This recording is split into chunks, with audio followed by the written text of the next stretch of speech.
రాత్రి పడుకోనుడు అన్ని వాళ్ళ అమ్మ పోలికలే. కొద్దిగా మనశ్శాంతి లేకుండా పోతుంది. పొద్దునే పేపర్ మీద వచ్చేసాడు. పోస్తాడు గాని ఇదిగో ఏంటి నా పోలికలా? మొదలెట్టావు. ఏమండి రాజన్ గారు మీరు చెప్పండి. ఈడి నా పోలికని ఇది, దాని పోలికని నేను. రోజు కొడలేనండి. ఎంతకీ ఎవరి పోలికో మీరు చెప్పండి.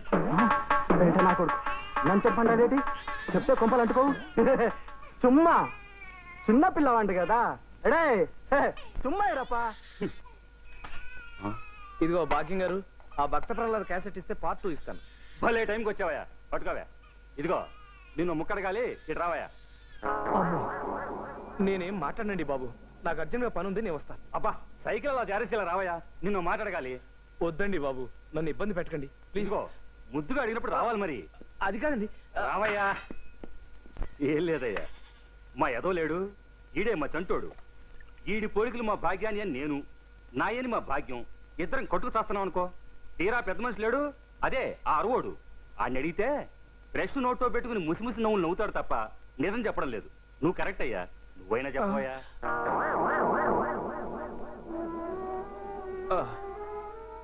నన్ను నన్ను నన్ను మీరు చాలా ఇబ్బంది పెట్టేస్తున్నారండి. పోలికి చెప్పమంటే ఇబ్బంది అంటాడేమిటండి విట్టూరం. చెప్పోయా.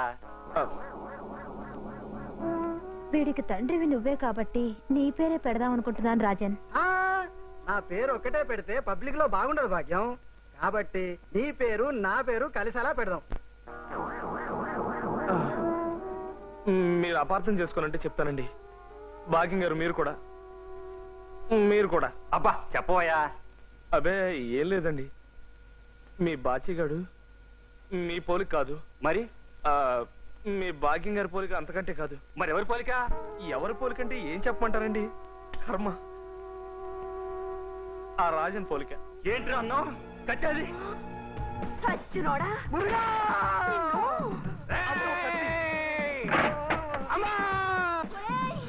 నిన్ను చంపిగాని నేను మా గడుపుతాను.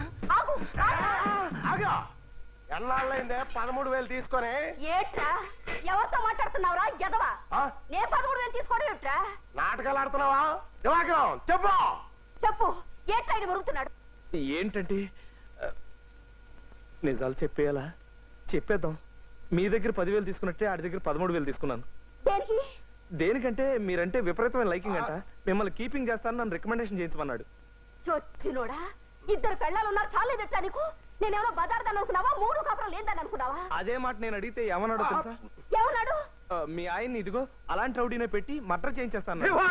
మీ రాజన్ని వెంటనే ఇక్కడి నుంచి ట్రాన్స్ఫర్ చేయించేస్తాను. మీ కొడుకుని రైలు పట్టాల కింద పెట్టి చంపించేస్తాను. ఇదిగో దివాకరం, నేనేం చేస్తానో చూడు. నిన్ను నేనేం చేస్తానో చూద్దు గాని చెప్పు. ఇంకా ఏమన్నాడు? అదే మీ పెళ్ళైన తర్వాత మీ శోభనం రాత్రి బ్యూటీ పార్లర్ కింద తీసుకెళ్లి మిమ్మల్ని జాయిగా గుండు గీయించేస్తా అన్నాడు. పరాయి మగాడి గురించి మీరు పట్టించుకోకుండా ఇంట్లో కుక్కలా పడుంటారని.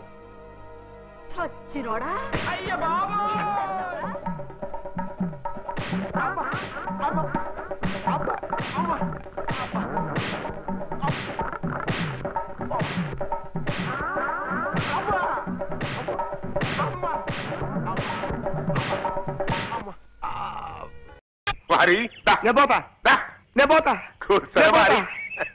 కమ్మటి కథ చెప్తా అంటే ఇట్లనే గారు కూడా మారిపోయిండు. ఏం చేయాలి? పూర్తిగా చెప్తే గానీ మనకు నిద్ర పట్టదు. ఇప్పుడు నువ్వు దొరికినావు కదా, మిగిలిన కదా నీకు చెప్తావు. ఏం కదా అదేరా, పాండవులకు అందరు కలిసి జంగల్ పోతారు చూడు. పాండవనవాసం పోయి అట్లా యశోడు తొడగొడతాండు పోయి సాయిత్రం ఏడుస్తాండు. యశోడు తొడగొడతాండు, సాయిత్రం ఏడుస్తాండు. యశోడు తొడగొడతాండు, సాయిత్రం ఏడుస్తాండు. యశోడు తొడగొడతాండు, సాయిత్రం ఏడుస్తాంది. ఇదంతా ఎవరు చూసిండు అనుకున్నావు? ఎన్టీ ఓడు చూసిండు బిడ్డ. ఎన్టీ ఓడు అంటే ఏమనుకున్నావు? విశ్వామిత్రుడు. హిందుస్థాన్ లో అసలు యాక్టర్ లేనే లేడు. వాళ్ళకి ఎవ్వరు యాక్టింగ్ చేయలేడు పోయి జబర్దస్త్ చేస్తాడు. కానీ ఏం చేస్తాడు? ఫాల్తుగా లెక్క భీమినేశ్వరం కట్టింది కదా, గద పట్టుకుని పిస్తా ఉన్నాడు. అంతే పోయి పాత పెట్టెలో పిచ్చారంటే గట్లనే ఉంటాయి. కానీ ఏం చేస్తాడు? గద పట్టుకుని పిస్తా ఉన్నాడు. గప్పుడు అప్పుడు సేకు మిగతా కథనే చెప్తాను. నిండి ఇలా ఇంటి వాడు గదా పట్టుకొని పిసుకుతాడా? ఇది ఎవడు చూసిండు అనుకున్నావు? గవాస్కర్ చూసిండు. గవాస్కర్ బ్యాట్ పట్టుకొని పిసుకుతా ఉంటాడు. ఇది కపిల్ దేవ్కు నచ్చలా. కపిల్ దేవ్ రవి శాస్త్రి చెప్పిండు. రవి శాస్త్రి బడా గుసా మీద సర్రగా కారేసుకొని పోయి కన్నామ్మని పిలుచుకొచ్చిండు. కన్నామ్మ అంటే ఎవరు అనుకున్నావు? హిందుస్థాన్ లో గస్మెంట్ ఆర్టిస్ట్ మళ్ళా జయప్రద సిస్టర్, మీనాక్షి శేషాద్రి డాక్టర్, శ్రీదేవి భానుప్రియుల కజిన్ సిస్టర్, హేమా మల్లి మనవరావు, ఆ విషయం టిప్పు సుల్తాన్కి నచ్చలేదు. రుద్రమదేవి టిప్పు సుల్తాన్ ఓ కప్పు కాఫీ తాగి ఛత్రపతి శివాజీతో యుద్ధం చేసి శ్రీకృష్ణుడి చేతిలో ఓడిపోయారు. కన్నమ్మ డాన్స్ చేస్తుంది. కన్నమ్మకి పోటీగా హేమమాలిని డాన్స్ చేయమన్నాడు. ఎవరు? రాజబాబు. రాజబాబు చెబితే హేమమాలిని ఇలా. రాజబాబు సన్న బయడు వేలగిరి పిలిచకొచ్చిండు. వేలగిరి నెత్తి మీద ఉండేసి హేమమాలిని డాన్స్ చేయమన్నాడు. అప్పుడు హేమమాలిని రమణారెడ్డి ఇద్దరు డాన్స్ మొదలు పెట్టిండు. ఇదంతా ఎవడు చూస్తాడు అనుకున్నావు? మహమ్మద్ బీన్ తుగ్లక్ చూస్తాడు. తుగ్లక్ అంటే ఎవడు? ఇంకా నన్ను వదిలేరా? అదే పొడ్డున పడ్డ శాప తీర్నైపోయింది నా బతుకు. ఏమిటి బాబు ఏమన్నావు? ఒడ్డున పడ్డ చాపనన్నావా? అవు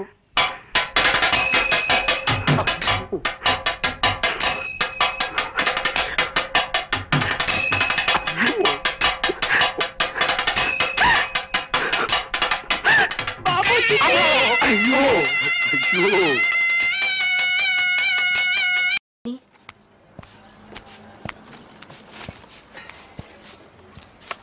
నేను వెళ్ళొస్తానండి. మీరు ఎక్కడికి వెళ్తున్నారో నాకు అనవసరం. కానీ ఎక్కడికి? నేను మీకు చెప్పాల్సిన అవసరం లేదు, కానీ గుడికి. నేనేం మీతో రావటం లేదు. థ్యాంక్స్. కానీ గుడికి వస్తున్నాను.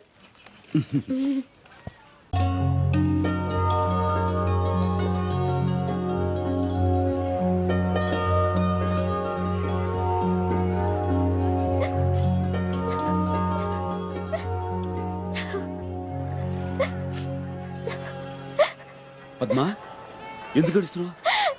పద్మా, అసలు కాదు, ఏమైంది? ఎందుకు ఏడుస్తున్నావు? ఎవరైనా చూస్తే నేను ఏదో చేశాను అనుకుంటారు. ఏమైంది చెప్పు.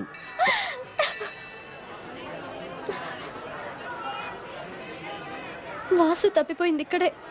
వాసు అంటే వాసుకి 2 ఏళ్ళా 5 ఏళ్ళా? 25 ఏళ్ళు.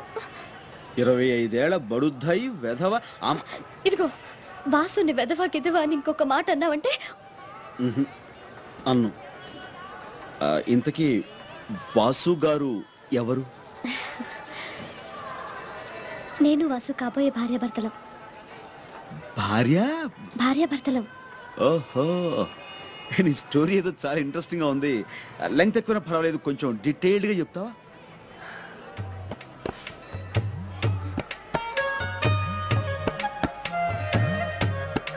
చెప్తాను.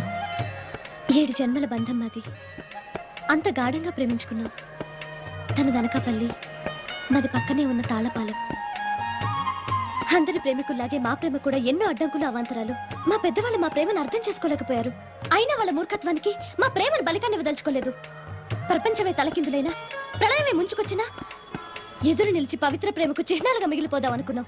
అందుకే గుండెని రాయి చేసుకుని కన్నవాళ్లను వాళ్ళ మూర్ఖత్వాన్ని కూడా వదిలేసి ఇద్దరం హౌరామేళ్ళెక్కి ఇక్కడికి చేరుకున్నాం. అమ్మవారి సమక్షంలో మా ప్రేమకు నిర్వచనంగా పెళ్లి చేసుకుని కొత్త జీవితాన్ని ప్రారంభించాలనుకున్నాం. అంతేనండి, అంతే. పెళ్లి రసీదు తెస్తానని, నన్ను ఇక్కడ ఉండమని పాపంతోనట్టు వెళ్ళాడు. అవి దేవి నవరాత్రులు కావడంతో గుడి మొత్తం ఒకటే సందడి, ఒకటే జనం. ఆ జనంలో తనెట్టో తప్పిపోయాడు.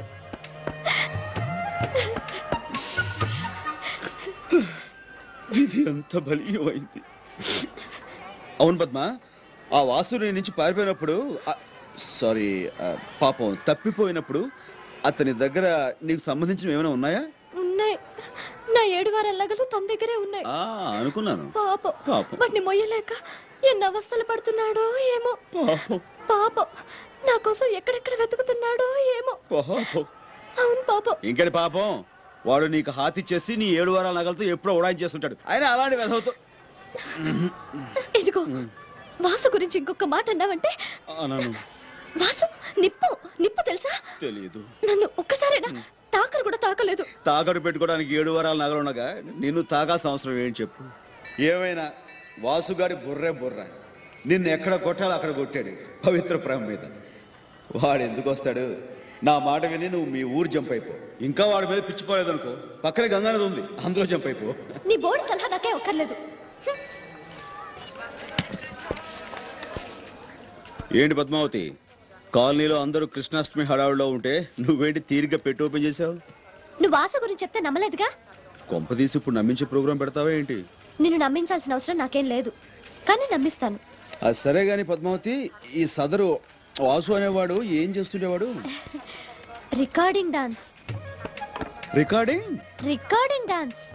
ఓహో, అనుకున్నాను అందుకునేనా నీ చేతి రాంగ్ స్టెప్ లో ఇచ్చాడు. రాంగ్ స్టెప్ ఏం కాదు, కరెక్ట్ స్టెప్లే. అసలు నిజం చెప్పాలంటే వాసుకి ఏ హీరో వేషం కడితే అచ్చు ఆ హీరోల స్టెప్ వేసేవాడు. అసలు సినిమాలో చేరుంటే ఎంత పెద్ద హీరో అయ్యేవాడో తెలుసా? పాపం. పాపం. ఇప్పుడు ఆ పని మీదే నీ 7 వారాల నగలతో చెన్నై చెక్కేస్తుంటాడు. ఏం కాదు, నువ్వెప్పుడు వాసు గురించి ఇలాగే చెప్తావు. వాసు ఎంత ఘాటుగా ప్రేమించాడో ఈ ఉత్తరాలు చదువు. అబ్బో చాలా ఘాటు ప్రేమ, ముక్కు పుడలు అదిరిపోతున్నాయి. నువ్వేం ఎగతాళి చేయక్కర్లేదు వాసుని. ఈ ఉత్తరం చూడు, రక్తంతో రాశాడు తెలుసా? ఎవరిని మర్డర్ చేసి? కోడినా మేకనా అని. అదే మరి, తన రక్తంతో రాశాడు తెలుసా? చూడు. అబ్బో అంత కలర్ ఇచ్చాడేంటి? దాంతో నువ్వు మనసు పారేసుకున్నావా? నేనేం ఉత్తునే మనసు పారేసుకోలేదు. నా గురించి కవిత్వం రాశాడు తెలుసా? ఆహా, గురువు గారికి అంత టాలెంట్ ఉందేంటి? ఏం రాశాడు?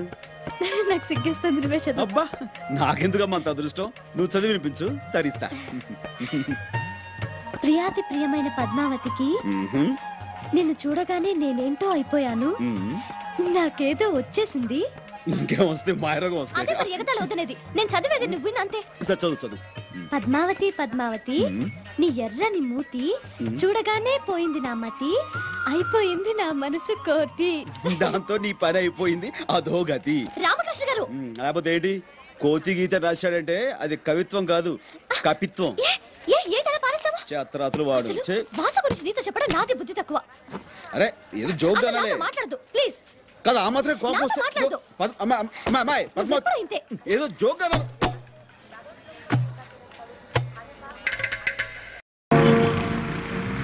అది ఒక కార్ వస్తుందిరా, అతను అర్థం. మేడం మేడం, జర్మనీ బొమ్మలు, జపాన్ బొమ్మలు. మేము బొమ్మలతో ఆడుకునే వాళ్ళ కనిపిస్తున్నాం. మాతో ఆడుకోండి. రై, అసలు నీకు బొమ్మలు ఎలా అమ్మాలో తెలియదురా? తెలుసుగా, అమ్మరా. అన్ని అమ్ము అమ్ము. అమ్ముతాను చూడరా.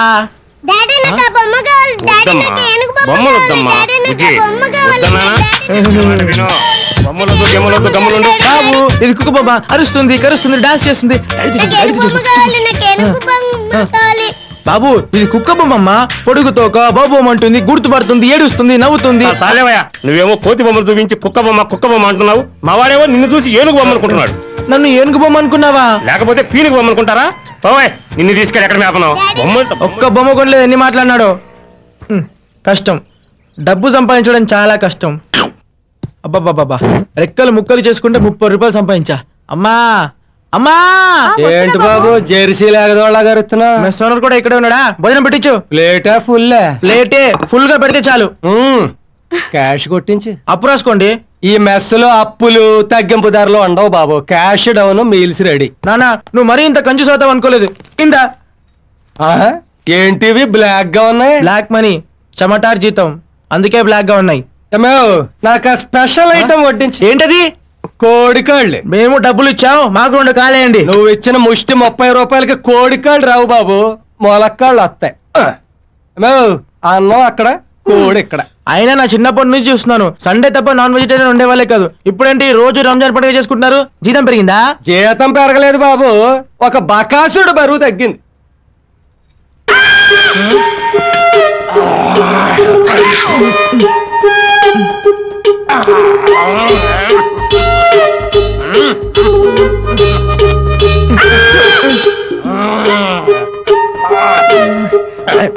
తినండి తినండి, బాగా తినండి. నాకు పెట్టకుండా తింటున్నారుగా, మీకు ఎలా అరుగుతో చూస్తా. ఏం పర్వాలేదు, అరగడానికి యాపిల్ జ్యూస్, ఆయుర్వేద మందులు కూడా రెడీగా ఉన్నాయి. నువ్వు మొలక్కాడు తిన, నాకు ఇంకో కోడికాయలు.